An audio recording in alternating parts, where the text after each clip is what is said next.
Since 1975, one film has terrified audiences to such an extent that they have thought twice about entering the water.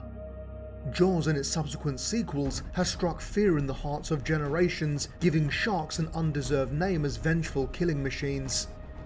The movies have had a lasting effect on me as well, as they have spawned my fascination yet very real fear of the creatures. With Shark Week well underway, I thought that I would re-edit and re-upload my personal most terrifying shark attacks from the Jaws franchise.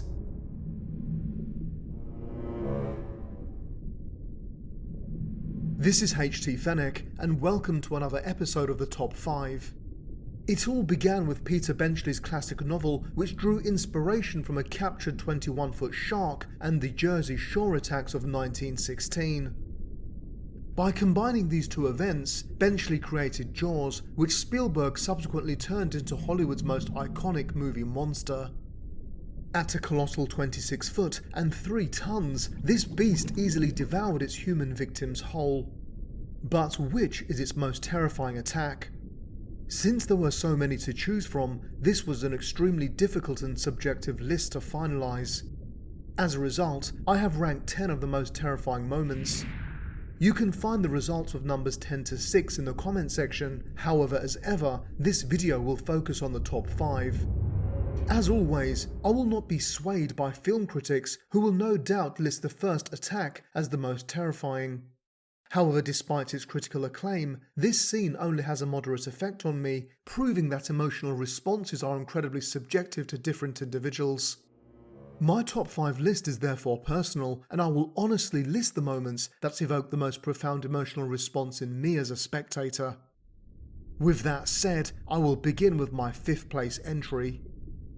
My list begins with the death of the youngest member of the original Brody family, Sean, who follows in his father's footsteps as an Amity Island cop. Dispatched to clear a log from a boy a few days before Christmas, his reign as an officer of the law is cut short as he is devoured by a great white shark. So why do I find this moment so frightening? Well, it is for a number of personal reasons. Firstly, I feel that the night setting adds to the eerie effect. As Sean looks into the black abyss, he tries to free the log as we wonder what horrors could lie beneath the surface. I feel that the sea at night could be an adversary itself, bringing a sense of space-like mystery and isolation, where if you fell in, would disappear into a uniform of darkness, never to be found again. The collaboration of the sea-level shot of Sean and the infamous 2-note theme tune announces the arrival of a shark and creates dread. However, just like Sean, the tension is short-lived as the shark's gigantic head breaks the surface and bites off Sean's arm. This is an incredibly shocking moment for a number of reasons. As the first attack in Jaws the Revenge, it occurs so early on in the movie, and it's only 8 minutes in, we have not yet accustomed ourselves with the shark or the gore. As a result, we are shocked when we are presented with the jaws of the shark and Sean's severed arm. This is a truly horrific monster moment, and we would normally expect it much later on in the movie. Furthermore, it is not a quick but truly agonizing death where the shark seems to punish Sean slowly. Initially, the shark severs Sean's arm before repeatedly biting his body. The clever use of rapid editing gives us the opportunity to fill in the gruesome gaps with our own imagination. However, what makes this scene even more disturbing and poignant is the cross-cutting of the attack with the Christmas Carol choir. The juxtapositioning of good and evil gives Sean's death an ironic twist, where his screams for help are literally drowned out by the carol singers. Whilst everyone else enjoys the festivities, Sean Brody stares into the jaws of death and meets his lonely and horrific demise. My 4th entry comes from the same film and occurs during the presentation of Carla Brody's art sculpture. The tension begins when Carla allows her young daughter Thea to ride an inflatable banana boat with her friend Margaret and her mother. Our fears are mirrored by a distracted Ellen Brody who nervously looks on whilst her granddaughter rides the boat. Her trepidation, however, turns to outright terror as the enormous dorsal fin confirms the presence of her greatest nightmare. The onlooking crowd panic helplessly as the gigantic shark breaks the surface and eyes its helpless victim. With its mouth agape, it launches itself at Thea only to miss and take Margaret's mother instead. We must not underestimate the terrifying effect such an attack would have on the witnesses, as they would surely suffer severe emotional trauma. This is another truly horrific monster moment where absolutely nothing is left to the imagination.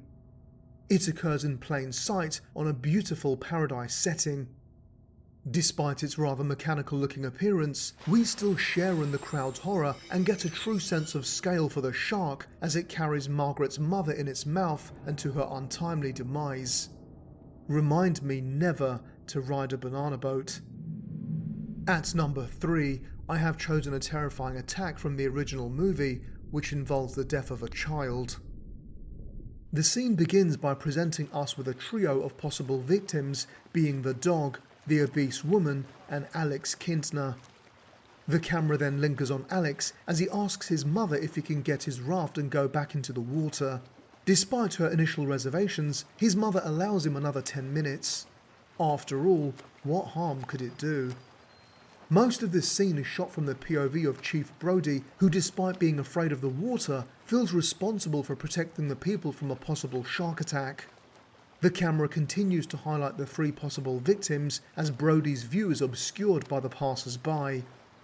We share in Brody's anxiety and frustration here as we desperately try to keep our eye on the ocean. Our trepidation is augmented through Brody as Spielberg presents us with some red herrings. First, we are confused by Harry's bad hat, and moments later, we are alarmed by the screaming girl. The presence of the shark is clearly suggested through the disappearance of the first possible victim, being the dog.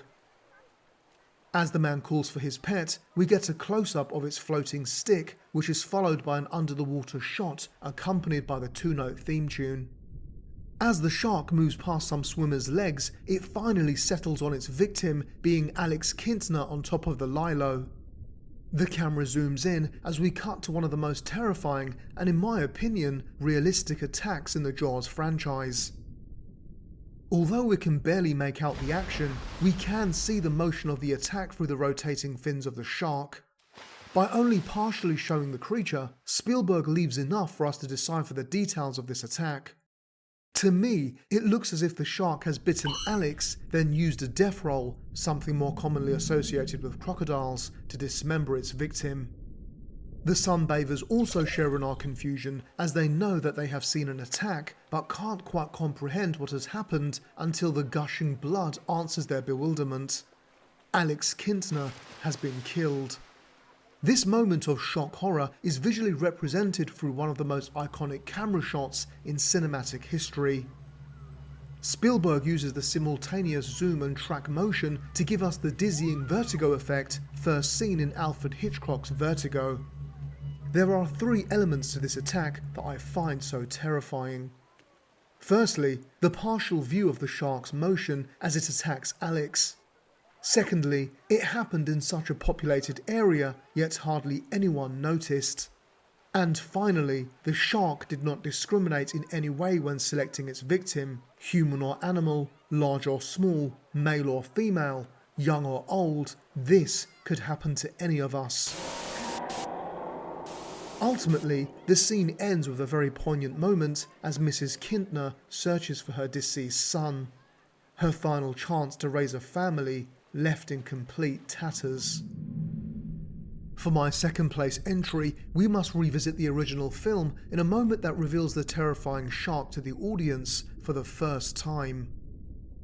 With the killer shark supposedly caught, tourists pack the beaches for the 4th of July weekend, believing that the worst is behind them. Little do they know, however, that the real killer is still at large. Spielberg skillfully loads this scene with immense tension as we fearfully anticipate an impending attack. The police and lifeguards are on edge too as they patrol the waters for the shark.